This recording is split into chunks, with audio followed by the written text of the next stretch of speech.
La famille, voilà, les nouvelles viennent de tomber. À la retraite. L'information que les Maliens cherchaient, qui était derrière la mort de Sadio Camara, l'information vient de tomber à travers par cette vidéo que vous voyez. Le monsieur il s'exprime en bambara, moi je vais vous expliquer en français terre à terre. Il a dit. Je pense qu'après l'interview de ce monsieur-là, aucun Malien ne va se poser la question. Est-ce que la Côte va être derrière l'attaque du Mali? Sadio Camara, d'après, c'est quel vidéo même qui a dit ça? Fomba, que c'est pas quelqu'un qui a tué Sadio Camara, c'est Ado qui a tué Sadio Camara, c'est pas quelqu'un, c'est la femme. Mes frères et sœurs, Maliens, Maliennes, Ivoiriens, Ivoiriennes, si nous écoutons les propos des vidéos, pour vivre à travers par ça, nous allons finir par nous détester entre nous. Alors que la réalité, le vrai problème de votre pays est chez vous. Le monsieur que vous voyez là, dans son interview, il a dit quoi? Je vous explique.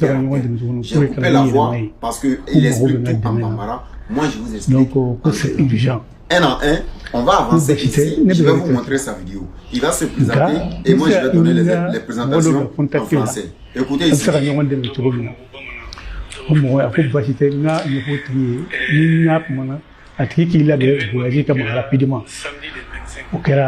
Alassane Diallo Abidi Loni Tojondo Nyani Obi a contacté là. Il a donné son nom et son prénom. Lui, on l'appelle Beledou. C'est un commandant. Il était aussi dans l'armée, comme il a dit dans le vidéo. Voilà. Lui, avant le 25 avril, le 21 mars, parce qu'après mars, c'est avril qui vient. Le 21 mars, il y a quelqu'un qui l'a contacté au téléphone. La personne lui a dit que je vais te voir, j'ai quelque chose à te confier. C'est toi qui peux gérer ça pour nous. Lui, il a dit à la personne que non, moi je suis maintenant à la retraite, mais je vais te donner le contact de quelqu'un avec la personne tu vas gérer. Donc, là, dans le processus, là, on fait.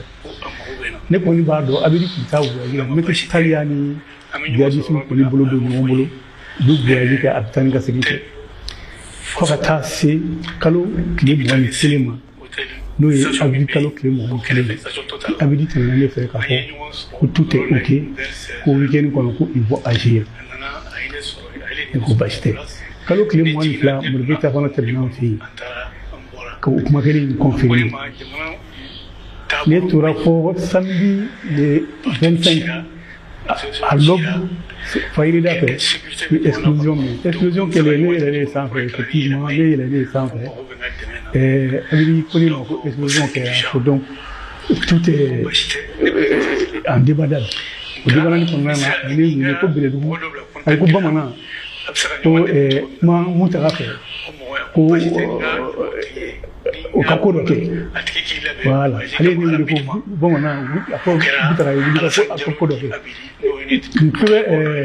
Alassane Diallo Abedi. C'était lui aussi son ami. C'était un de ses collègues aussi. On va terminer la partie là et puis je vais donner les détails. Donc, les interpellés là, au cas où parce que, ok, un équipe derrière, nous sommes représentés. Ngaki la bengo terrain to yongolo be mettre talo ngam voilà donc nous la contacter là oui nyonye abedi sona voyagima nye message chama. Abedi, c'est la personne que le jour de la mort de Sadio Camara, ils ont présenté la photo d'un gars qui c'était l'ami intime de Sadio Camara. C'est lui on appelle Abedi. Je vous explique la petite partie là, la vidéo commence à être longue. Peut-être prochain, il a fait 2 vidéos pour conclure. Lorsque lui sont venus vers lui, pour lui expliquer, bon, il y a besoin de toi et tout, lui, il a dit que, bon, comme lui, il est à la retraite, il a un de ses amis qui va les mettre en contact. Son ami en question, c'était Abedi. Lui, il a mis Abedi en contact maintenant avec le politicien en question qui lui a contacté. Et le politicien lui a dit quoi? Que le pays est en danger. Là où ils sont là maintenant, les partis politiques sont dissous et tout, ils ne peuvent rien faire à l'insécurité. Donc, il faut qu'ils prennent les choses en main maintenant.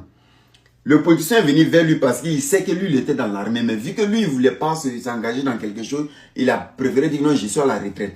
Mais lui, il a donné le nom de qui?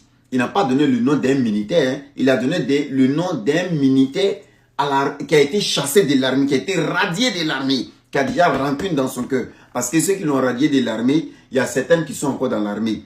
C'était au temps de Sanoko. C'est Sanoko qui l'a radié. Il y a encore des éléments de Sanoko dans l'armée. Donc lui, il a toujours rancune là dans son cœur.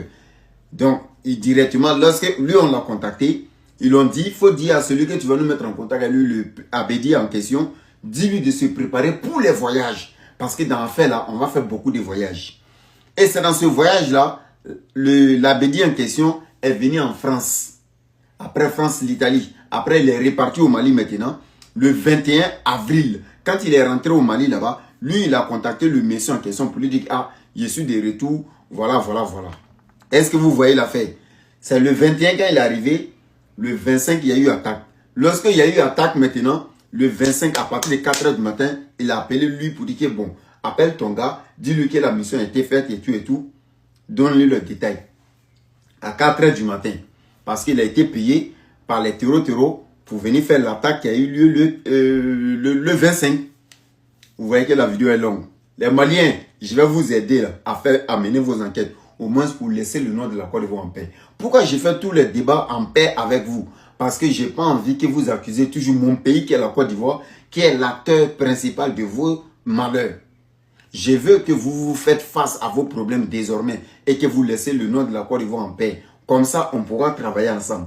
Moi, je vous conseille. Je vais faire partie 2 parce que la vidéo a été déjà longue. Je ferai partie 2 pour conclure cette histoire. Vous allez comprendre que la Côte d'Ivoire est innocente dans tous vos attaques là. Mais toujours vous êtes sur le dos de la Côte d'Ivoire. On est ensemble. C'est donc comme un général répliqué, Gazon Gros Grand, jamais face à un problème.